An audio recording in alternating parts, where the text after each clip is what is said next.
नमस्कार दोस्तों।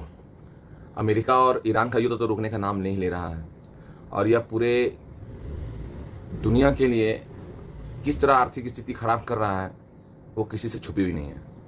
लेकिन चाइना इसमें एक अलग रोल निभा रहा है। चलिए आज हम बात करते हैं चाइना की।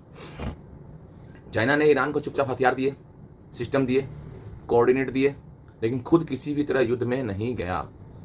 असल में चीन अभी किसी भी युद्ध में जाना ही नहीं चाहता। उसे पता है अमेरिका फाइनेंशियली बहुत वीक हो चुका है और दूसरी तरफ चीन मजबूत होते जा रहा है। लेकिन फिलहाल वो अमेरिका से मात्र 4 से 5 साल ही पीछे है। अगर वो बिना किसी युद्ध में पड़े चुपचाप ये 5 साल काट लिया तो वो भविष्य में दूसरा अमेरिका बन सकता है। चीन नहीं चाहता था कि ईरान जीते या अमेरिका जीते, उसको कोई मतलब नहीं है। चीन ये कभी नहीं चाहता। बस वो चाहता है कि युद्ध जो है वो खींचता रहे, चलता रहे। वो ये किसकी हार किसी जीत से कोई मतलब नहीं, कोई लेना देना नहीं। उसको सिर्फ ये है कि युद्ध चलता रहे। इसलिए जब ईरान कमजोर पड़ता था तो वो हथियार, डिफेंस, बाकी जो भी इंटेलिजेंस अपना वो उसको सप्लाई कर देता था। और चीन की इकोनॉमी जो है उसकी अर्थव्यवस्था को क्या चाहिए? उसकी अर्थव्यवस्था को चाहिए तेल। अमेरिका ये बात अच्छा से जानता है कि चाइना की जो महत्वाकांक्षा है वह नेक्स्ट अमेरिका बनने की है, रूस की नहीं है। और ये सिर्फ तेल से पूरी हो सकती है। पिछले कई सालों में चाइना जो है वो ब्लैक मार्केट वाले तरीकों से ईरानी तेल ले रहा था और जिसका पेमेंट उसे उधारी यानी क्रेडिट भी मिल जा रहा था, पेमेंट भी नहीं देना पड़ रहा था, उधारी भी मिल जा रहा था। चीन इकलौता देश है जिसका 80% तेल जो है वो ईरान से आता है और ईरान के पास भी उसे बेचने के अलावा दूसरा कोई विकल्प भी नहीं है, ये उसकी मजबूरी है। और बदले में चीन क्या करता है? युआन में पेमेंट करता है और उस युआन से ईरान जो है चीन से वापस सामान कोई मंगवाना हो तो वो मंगवा लेता है, माल मंगवा लेता है, जिससे चीन की जो इकोनॉमी है वो भी उसको बूस्ट मिलता है और उसका एक्सपोर्ट भी बढ़ जा रहा है। मतलब अपना ही पैसा से माल खरीदना और अपना ही पैसा से माल बेचना। युआन की वैल्यू जो है वो लगातार बेहतर होती जा रही है और चीन जो है वो मैन्युफैक्चरिंग का हब है, पूरी दुनिया जानती है इस बात को। तो ज़्यादातर चीज़ें जो है वो दे भी देता है ईरान को जो उसको चाहिए।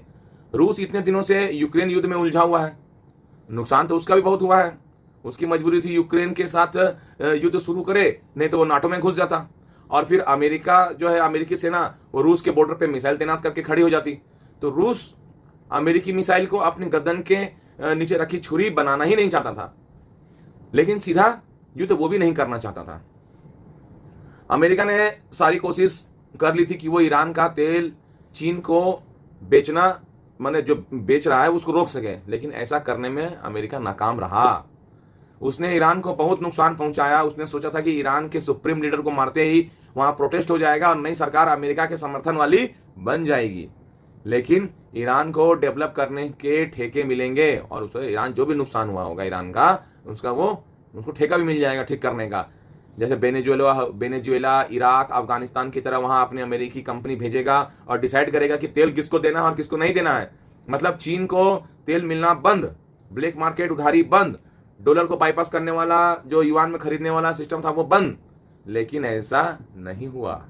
चाइना ने ऐसा होने ही नहीं दिया। हालांकि वो भी नहीं चाहता था कि ईरान अमेरिका का जो मसला है वो सुलझ जाए, क्योंकि अगर डॉलर सैंक्शन हट गया तो ईरान अपना तेल इंटरनेशनल मार्केट में अच्छे दाम पे बेच सकेगा।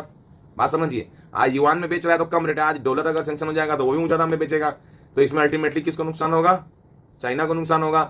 तो कुल मिलाकर जो इसका निष्कर्ष ये है कि सभी बड़े देश एक दूसरे छोटे देश का फायदा उठा रहे हैं और जियोपॉलिटिक्स में देश वैसे ही व्यवहार करते हैं जैसे गांव गली के जो छोटे मोटे धूर्त गुंडे होते हैं उस टाइप का। तो चाइना जो है बहुत शातिर है और हम तो यही कोशिश करेंगे भारत भी अभी विगत 10 सालों तक किसी भी युद्ध में ना उलझे और अपनी इकोनॉमी, क्योंकि हमारे पास भी जो तेल का एक सीमित भंडार है, प्राकृतिक गैस का सीमित भंडार है और हम दूसरे देशों पे खुद निर्भर हैं। तो भारत को भी चाहिए कि अभी युद्ध से दूरी बना के रखे और किसी तरह इस जो संकट की घड़ी, जो वैश्विक संकट है, इससे वो किसी तरह एक बार समय काट ले। उसके बाद तो फिर अपनी जो इकोनॉमी है वो स्थिर हो ही जाएगी। कुछ तो हमारे पर भी इफेक्ट पड़ा है इस वैश्विक समस्या का। तो देखते हैं युद्ध कितना दिन चलता है और कौन कौन बड़े देश इससे फायदा उठाते हैं और किन किन बड़े देशों को नुकसान होता है। मेरी वीडियो देखने के लिए आप सभी का बहुत बहुत धन्यवाद।